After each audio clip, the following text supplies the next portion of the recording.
Bon, c'était des séquences Instagram avec des influenceuses très maquillées, très joyeuses, qui vous expliquent apporter pour 30 jours de couches pour quelques familles palestiniennes. Enfin, ce navire, on dirait un peu le vaisseau emblème de l'islamo-gauchisme. Le point commun entre tous ces gens est simple, c'est la haine de l'Occident. Voilà, le spectacle est terminé, je pense que c'est la bonne définition. Alors on a tout entendu, que le bateau serait financé par le Hamas, que les femmes qui étaient à bord ne feraient ça que pour la fame, qu'ils n'attendaient qu'une chose, c'était de se faire arrêter, et puis qu'il n'y avait même pas d'aide humanitaire sur le bateau, enfin bref, tout et n'importe quoi. Alors oui, cette opération était là pour faire parler, c'est vrai, pour faire parler de Gaza. Et à vrai dire, dans les médias du monde entier, et même en France un petit peu, ça a plutôt marché, ça a relancé l'intérêt pour ce qui se passait dans ce territoire martyr. Mais sur les plateaux, on a surtout beaucoup parlé de Greta Thunberg et Rima Hassan.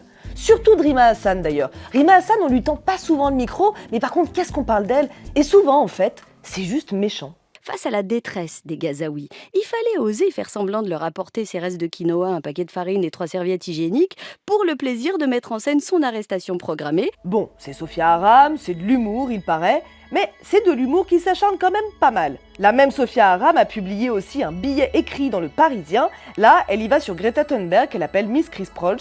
C'était tellement gênant que la Société des journalistes du Parisien a produit un communiqué, on vous le cite.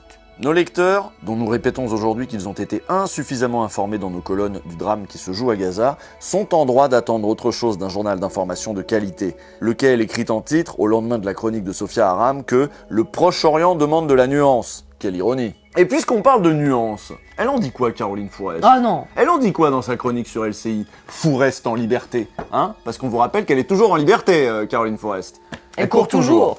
Je suis persuadée que dans l'esprit de beaucoup de gens qui ont suivi ces images, ils sont persuadés qu'il y a encore aujourd'hui, alors qu'il est, un blocus humanitaire qui empêche l'aide humanitaire et notamment l'aide alimentaire d'arriver à Gaza. Bah en fait, oui.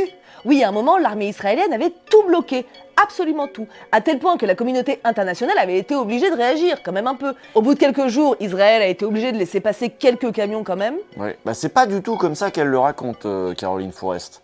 Israël n'a pas mis fin à l'aide humanitaire définitivement à Gaza, elle a fait une pause pour réorganiser cette aide de façon à ce que l'aide arrive aux populations gazaouis et pas directement au Hamas et à ses tunnels. Et oui, mais c'était pour tout bien réorganiser. Israël a tout bloqué, mais c'était pour leur bien. D'ailleurs, pareil, hein, aujourd'hui, quand ils tirent sur la foule qui attend l'aide humanitaire, bon, c'est des morts tous les jours, mais c'est pareil, ça doit être pour leur bien, j'imagine. Là-dessus, je serais curieuse d'avoir la version de Caroline Fourest. Oh, tu penses bien qu'elle va trouver une explication, en toute liberté, t'inquiète pas.